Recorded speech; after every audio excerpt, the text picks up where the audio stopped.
Innal hamdalillah nahmaduhu wa nasta'inuhu wa nastaghfiruh wa na'udzu billahi min shururi anfusina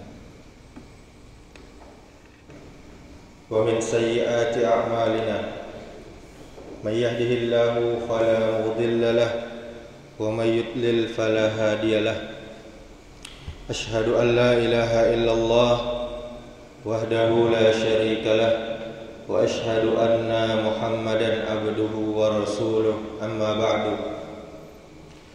Bapak Ibu jamaah subuh yang dirahmati Allah Subhanahu wa taala, kembali kita bersyukur kepada Allah Subhanahu wa taala atas segala nikmat yang Allah berikan kepada kita sehingga kita masih bisa beribadah kepadanya sebagaimana tujuan kita diciptakan, yaitu wa ma khalaqtul jinna wal insa illa liya'budun. Tidak aku ciptakan jin dan manusia kecuali untuk beribadah kepadaku, kata Allah. Kemudian marilah kita memperbanyak salawat kepada Nabi kita Muhammad sallallahu alaihi wasallam. Allahumma salli wa sallim wa barik ala Muhammadin wa ala alihi wa ashabihi ajma'in. Bapak Ibu yang dirahmati Allah Subhanahu wa taala, ada seorang murid bertanya kepada gurunya. Gurunya ini yaitu Imam Ghazali. Dia bertanya, "Syekh, bukankah zikir bisa membuat seseorang beriman lebih dekat dengan Allah Subhanahu wa taala dan syaitan akan berlari menjauh darinya?"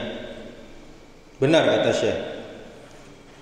Namun kenapa ada orang yang semakin rajin berzikir justru malah semakin dekat dengan syaitan atau kesetanan? Lanjut pertanyaan sang muridnya. Kemudian gurunya yang diberi gelar Hujjatul Islam pun menjawab, "Bagaimana pendapatmu jika ada orang yang mengusir anjing namun dia masih menyimpan tulang dan berbagai makanan kesukaan anjing di sekitarnya? Tentu anjing itu akan kembali," kata sang murid. Kemudian Imam Ghazali menjelaskan, demikian juga dengan orang-orang yang rajin berzikir tapi masih menyimpan berbagai penyakit hati di dalam dirinya. Syaitan akan terus datang dan mendekati, bahkan bersahabat dengan orang yang rajin berzikir tapi dalam hatinya masih banyak penyakit-penyakit hati. Di antara penyakit-penyakit hati, Bapak Ibu yang dirahmati Allah Subhanahu wa taala, yang pertama adalah takabbur atau kesombongan. Penyakit hati ini kalau dalam bahasa Arab disebut takabbur. Allah Subhanahu wa taala sangat membenci sifat ini karena merupakan penyebab kafirnya, ingkarnya iblis. Rasulullah sallallahu alaihi wasallam pernah bersabda, "Sombong itu adalah menolak kebenaran dan merendahkan sesama manusia." Ini hadis riwayat Muslim. Perlu kita camkan Bapak Ibu, jika di dalam hati kita ada satu dari hal ini, sedikit saja, satu dari dua hal ini, yaitu pertama menolak kebenaran, yang kedua merendahkan manusia, itu pertanda hati kita telah masuk dalam deretan orang-orang yang sombong. Kemudian penyakit hati yang kedua yaitu iri hati, busuati bahasa awak. Allah Subhanahu wa taala melarang hambanya untuk iri hati kepada sesama dalam hal kemewahan dan kenikmatan dunia, karena segala sesuatu yang Allah berikan telah sesuai dengan usaha hambanya. Usaha masing-masing kita itu telah Allah berikan sesuai dengan usaha kita. Di dalam Al-Quran surah An-Nisa ayat 32, Allah Subhanahu wa ta'ala berfirman yang artinya, dan janganlah kamu iri hati terhadap karunia yang telah dilebihkan Allah kepada sebagian kamu, kepada saudara kamu atas sebagian yang lain. Karena bagi laki-laki ada bagian yang lain dari apa yang mereka usahakan, dan bagi perempuan pun ada bagian dari apa yang mereka usahakan. Mohonlah kepada Allah sebagian dari karunia-Nya. Sungguh Allah Maha mengetahui atas segala sesuatu. Bapak Ibu Saudaraku yang dirahmati Allah Subhanahu wa ta'ala, orang yang memiliki sifat iri hati, apabila dia melihat orang lain senang, bahagia, dia akan merasa susah hati dan gelisah. Lalu ketika melihat orang lain susah, dia akan merasa senang. Iri hati dapat membuat orang menderita penyakit hati dan melakukan perbuatan tercela lainnya, yaitu dengan iri hati dia bisa memfitnah orang lain. Kemudian penyakit hati yang ketiga, Bapak Ibu, yaitu dengki. Hasad atau dengki adalah menginginkan nikmat yang dimiliki orang lain dan menghendaki nikmat tersebut berpindah kepada dirinya. Hasad itu berawal dari sikap tidak menerima nikmat yang diberikan Allah kepada orang lain, karena dia melihat orang lain diberi nikmat yang dianggap lebih besar daripada yang ada pada dirinya. Dalam Islam, Bapak Ibu sekalian, dalam hal duniawi kita disuruh untuk melihat yang di bawah kita, melihat yang lebih susah daripada kita keadaannya. Supaya apa? Supaya kita bersyukur, Bapak Ibu. Banyak yang lebih susah daripada kita, tapi di dalam hal agama, di dalam hal ibadah, kita lihat yang di atas kita, kita lihat yang lebih rajin daripada kita, supaya kita termotivasi, supaya kita bersemangat dalam beribadah kepada Allah Subhanahu wa ta'ala.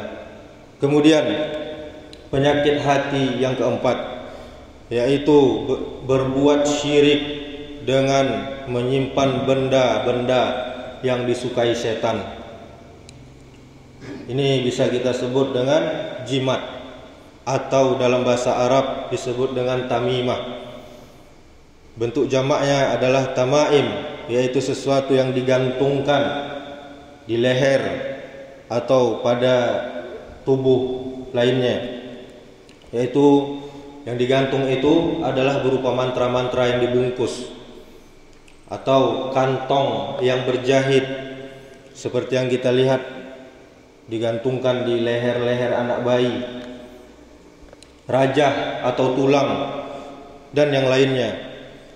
Apa tujuannya, Bapak Ibu? Agar mendatangkan manfaat dan untuk menolak mudarat atau bahaya. Orang yang mewariskan, memberikan, dan memakai jimat adalah perbuatan yang masuk dalam kategori mengajak kepada kemusyrikan, menyekutukan Allah Subhanahu wa ta'ala. Orang yang memberikan jimat kepada orang lain pasti memberikan syarat, yaitu orang tersebut harus yakin dan percaya kepada jimat tersebut. Padahal jimat, Bapak Ibu Saudaraku sekalian, adalah sebuah benda mati yang tidak memiliki kuasa apapun. Yang memiliki kuasanya Allah Subhanahu wa ta'ala.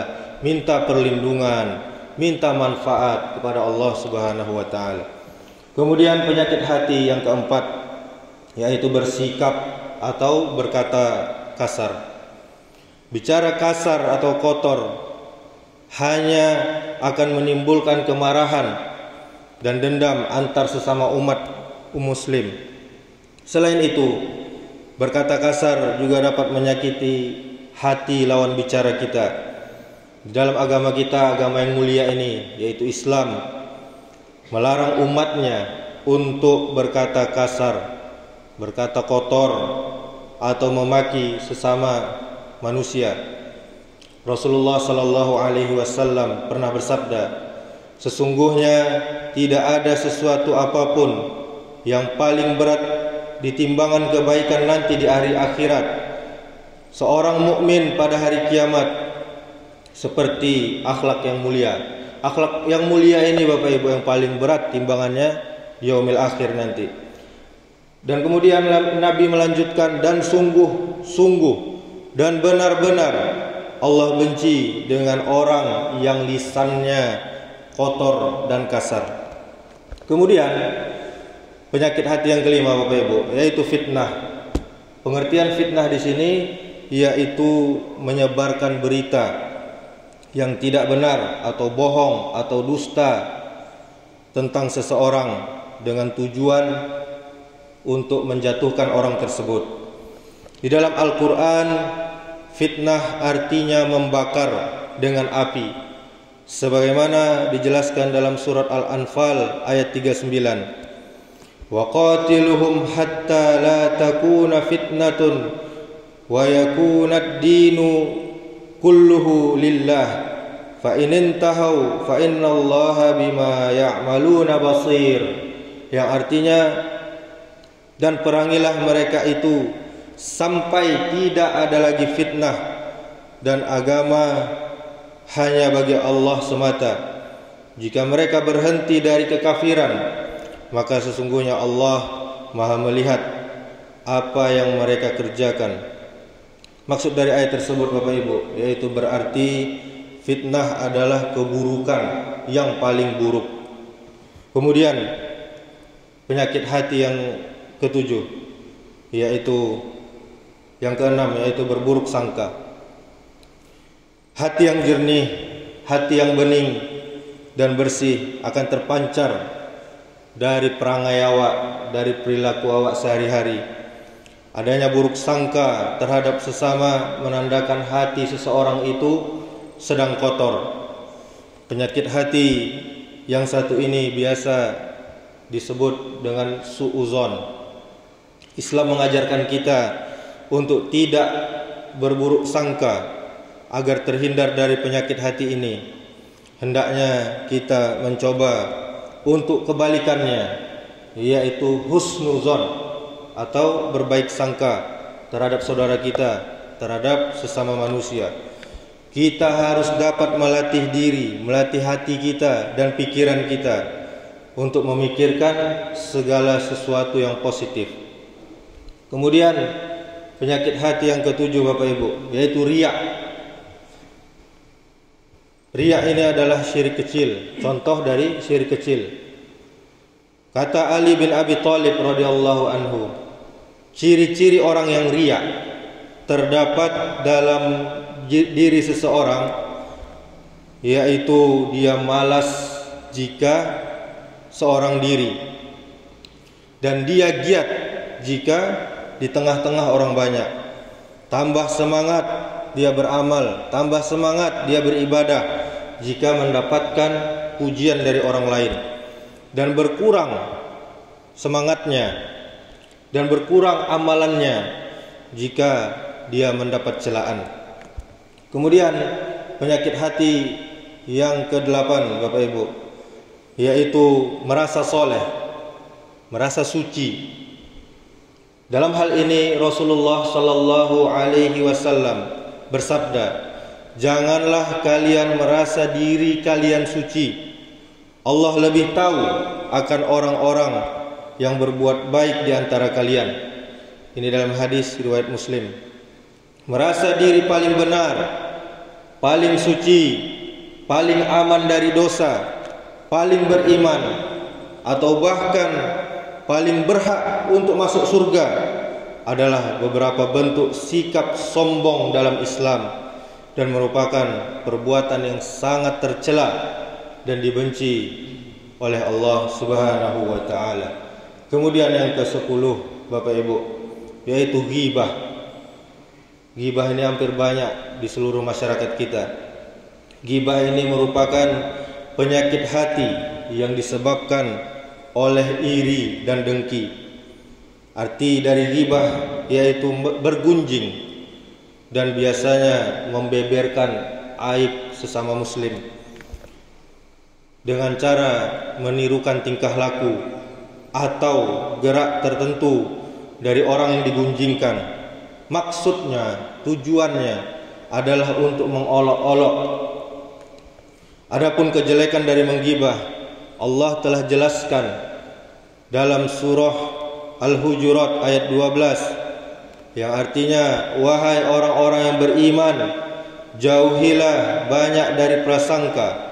Sesungguhnya sebagian prasangka itu dosa, dan janganlah kamu mencari-cari kesalahan orang lain, dan janganlah ada di antara kamu yang menggunjing sebagian yang lain. Apakah ada di antara kamu yang suka memakan daging saudaranya yang sudah mati? Tentu kamu merasa jijik. Dan bertakwalah kepada Allah, takutlah kepada Allah, takutlah kepada azab Allah. Sesungguhnya Allah Maha Penerima taubat, lagi Maha Penyayang. Di dalam ayat 12 surah Al-Hujurat ini Bapak Ibu, Allah Subhanahu wa taala menerangkan bahwa menggunjing ibarat memakan bangkai saudaranya sendiri, tapi yang sudah mati. Kenapa? Karena dia membicarakan saudaranya di belakang saudaranya. Ketika saudaranya tidak ada, dia menceritakan keburukan-keburukannya. Penyakit hati yang satu ini juga sangat Allah benci. Na'udzubillah min zalik. Kemudian Bapak Ibu, yang selanjutnya yaitu marah. Rasa amarah dimiliki oleh semua makhluk, itu fitrah. Pasti semua makhluk memiliki sifat marah, khususnya manusia. Bahkan Nabi Muhammad SAW menganjurkan umatnya untuk mengendalikan amarah tadi, sebagaimana disebutkan dalam satu hadis diriwayatkan dari Abu Hurairah. Ada seorang berkata kepada Rasulullah SAW, berilah saya nasihat. Kemudian beliau bersabda, janganlah marah. Orang itu terus mengulang-ulang permintaannya, dan beliau tetap menjawab, janganlah marah. Dalam hadis riwayat Bukhari. Seseorang yang mudah mengumbar amarah Bapak Ibu, dia akan jauh dari keberhasilan. Amarah yang tak terkendali itu tergolong ke dalam penyakit hati. Rasulullah SAW bukan seorang pemarah. Beliau adalah pribadi yang sangat dicintai oleh keluarganya, sahabat-sahabatnya, dan umatnya. Bapak Ibu Saudaraku kaum muslimin, ketika penyakit hati menghinggapi diri seorang hamba, maka setan akan senantiasa datang mendekatinya, kemudian menjadi sahabat karibnya. Na'udzubillah, kita berlindung kepada Allah dari hal tersebut. Dan dalam hadis dari Nu'man bin Bashir radhiyallahu anhu, Nabi sallallahu alaihi wasallam pernah bersabda, ingatlah bahwa di dalam jasad itu ada segumpal daging. Jika dia baik, maka baik pula seluruh jasad. Jika dia rusak, segumpal daging tadi, maka rusak pula seluruh jasadnya. Ketahuilah bahwa segumpal daging itu adalah hati atau kolbu, dalam hadis riwayat Bukhari. Kemudian Bapak Ibu, penyakit hati adalah gangguan yang ada pada hati seseorang dan perasaannya. Dalam Islam, penyakit hati yang ada pada setiap orang dapat mempengaruhi perilakunya dan perbuatannya. Allah Subhanahu wa taala berfirman dalam At-Taubah ayat 125 yang artinya, dan adapun orang-orang yang di dalam hatinya ada penyakit, maka akan menambah kekafiran mereka yang telah ada, dan mereka akan mati dalam keadaan kafir. Dalam firman Allah tadi dijelaskan, kalau penyakit hati yang dimiliki seseorang akan membawanya kepada kekafiran hingga mati dalam keadaan kafir. Tentunya hal tersebut Bapak Ibu tidak kita inginkan sebagai hamba-hamba Allah Subhanahu wa taala. Oleh sebab itu, sebagai muslim kita harus bisa menjaga hati kita dari berbagai kotoran dan penyakit yang dapat merusak keimanan kita. Bila seorang muslim dapat mengatasi penyakit hatinya, dia akan diangkat derajatnya oleh Allah Subhanahu wa taala. Marilah kita buang segala penyakit hati.